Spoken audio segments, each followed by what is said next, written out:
Hey there. This is a video specifically directed to a client. Um, it's expounding upon my earlier video, what to expect when you receive your kilt in the mail. Because the fellow's from upcountry, he's unable to get down to town to pick up his kilt. So I'm boxing him up, sending it to him, and giving some extra instructions. So for starters, we have a very busy tartan, and initially I thought I was going to be able to expand it to make it fit by letting out the aprons, and I discovered that wasn't quite enough. So because there wasn't any appreciable apron pleat, I wound up deciding that what I was going to have to do was a profound alteration, for which I haven't charged you, by the way, because I missed it, therefore it's on me. So I marked the center of each of these pleats, completely disassembled it, pressed it flat, and then made up the pleats with wider pleat widths at waist and hip. While I was doing that, I also had to rob a couple of pleats from either side to get that extra length.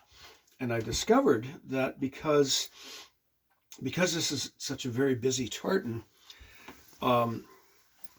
the original maker had to go to quite some lengths to pleat it to the set. And when you take a look at it, it's not actually to the set, because you're going to find there's a center back element. Okay, you see it there, but the proportions are different. And they did a heroic job, but it is an effective contrast, but it's not actually a match. But that doesn't matter because it looks good.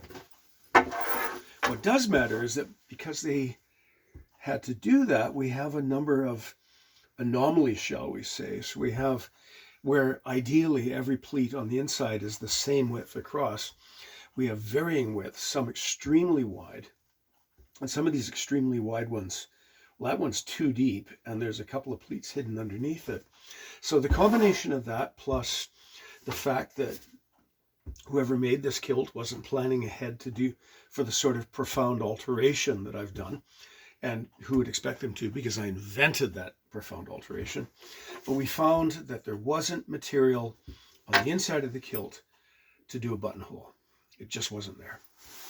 So I've done what I've done elsewhere. I just reversed. Instead of buckle here, strap there, we now have buckle there, strap here. Now these are extraordinarily long straps that came with your kilt, and I wonder if they're original. That doesn't matter. They're good leather.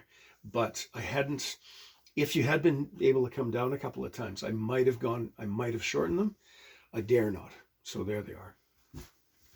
The second feature is, because you asked me to make a dress shoulder plaid, which I have done so, ordered the cloth, and it's a very good match. I mean, it's evident that this cloth is newer than that cloth, but so what?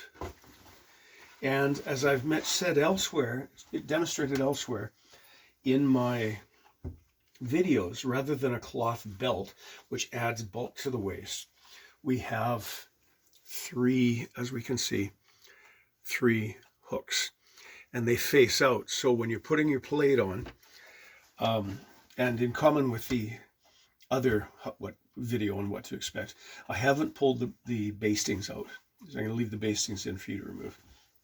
But to install it, we take these hooks and we attach them to the eyes sewn to the top bands. And when last we spoke, so there we are. So it hangs, and then the plaid comes up and over the shoulder and hangs over the left shoulder, and hangs over the left shoulder. And that's where you're going to mount your plaid brooch. Now, I don't want you to pin the plaid brooch to your jacket, because it'll quickly ruin the front panel of the jacket. And I'm just reaching for the plaid brooch, which I didn't leave immediately to hand.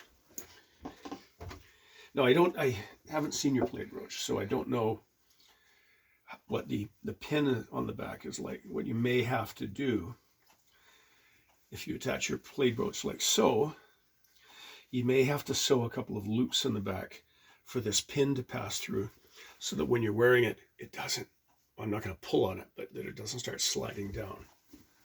And what I have done, which we had mentioned, is as you can see here, two very tiny little hooks, the same as we see here, but just the next smaller size.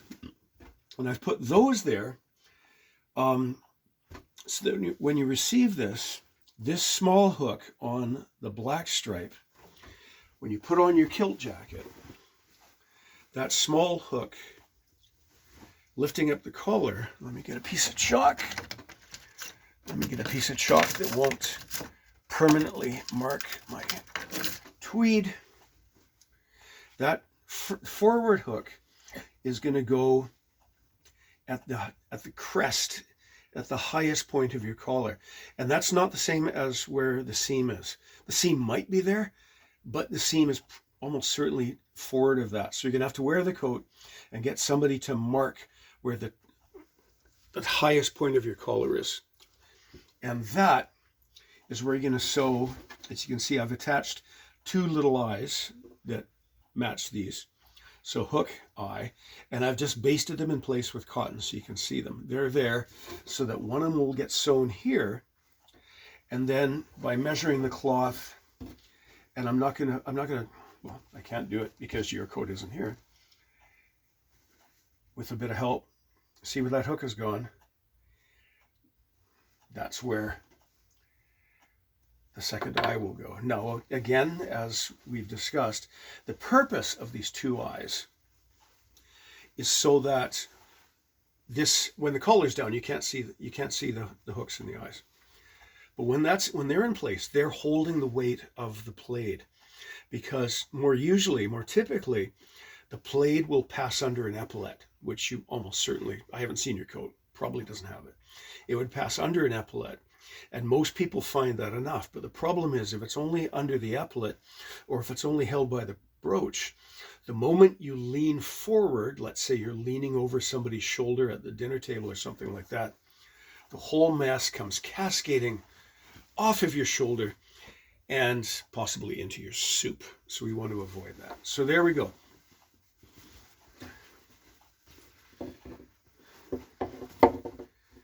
Hooks, eyes, where they're placed. Now again, my door is never shut, bespoke is forever, so that once you've received these things, if you need to get in touch, any question, comment, or concern, please do so, and we will deal with it until both of us are happy with us. There you go. I wish you many happy years, use and enjoyment of the kilt, which once again fits you, and your brand new plaid. Thank you.